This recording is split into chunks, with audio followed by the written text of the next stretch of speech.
Tes joueurs, tu les as retrouvés dans quelle forme après les fêtes? Ouais, pas trop mal. Pas trop mal. Donc nous on a repris le 27 au soir. On a eu une bonne semaine d'entraînement pour essayer de remettre un petit peu tout ça à niveau, même si ça a été. Je pense que ça aurait pu être pire, ça aurait pu être mieux, mais ça a été.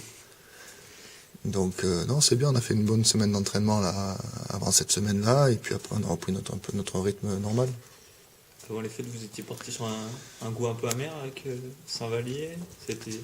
Oui, forcément, parce qu'on a le match en main. Je pense que le match, on peut le gagner. On a fait comme on dit, on a fait le Père Noël avant l'heure, quoi. Donc voilà, ben écoute, ça fait partie du jeu. On était dans une période un petit peu, un petit peu fatigue mentale et puis physique. Donc voilà, donc on a oublié de faire des choses et puis on a payé cash. Et une coupure comme ça, ça peut être, faut essayer que ça soit profitable, quoi. Et pas, ça peut casser un élan ou au contraire redonner un nouvel élan. Ouais, je pense que ouais, ça dépend comment tu finis là. Là, vous, l'objectif, c'est de repartir sur les mêmes bases, j'imagine. Ouais, c'est de repartir sur les mêmes bases, ça nous a fait du bien pour pouvoir recharger un petit peu les batteries, que ce soit, comme je disais tout à l'heure, que ce soit physique et mental. Donc voilà, donc je pense que, j'espère en tout cas que ça va nous faire du bien. Parce que un peu après, le basket qu'on produit depuis 2-3 matchs était moyen par rapport à ce qu'on a pu faire pendant le début de saison, quoi. Donc voilà, c'est essayer de repartir sur de bonnes bases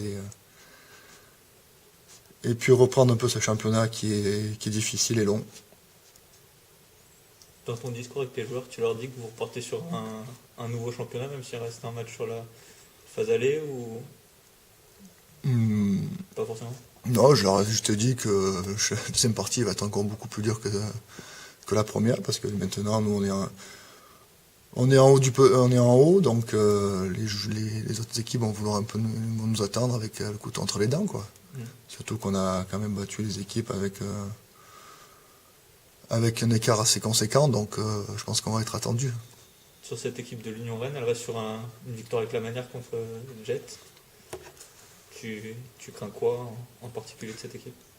Ben, c'est une équipe qui pose beaucoup de problèmes avec leur changement défensif, donc qui met pas mal d'intensité, qui ont des joueurs dangereux. Les étrangers sont des joueurs capables de scorer à tout moment et n'importe quand, donc c'est une équipe qui est difficile à manier, ça c'est sûr. Donc pour un match de reprise, c'est sûr que c'était pas le plus idéal. C'est une équipe qui s'appuie sur un effectif peu renouvelé, un collectif fort et pas forcément des individualités particulières. On peut résumer ça comme ça Ouais, à peu près, sauf que ouais, après les individualités, ouais, comme je dis, les étrangers qui entre le Hugo là qui est capable de prendre feu à tout moment à 3 points, entre Hill dessous qui fait du chantier et Davis qui est un joueur de percussion, donc ça risque d'être difficile de les arrêter.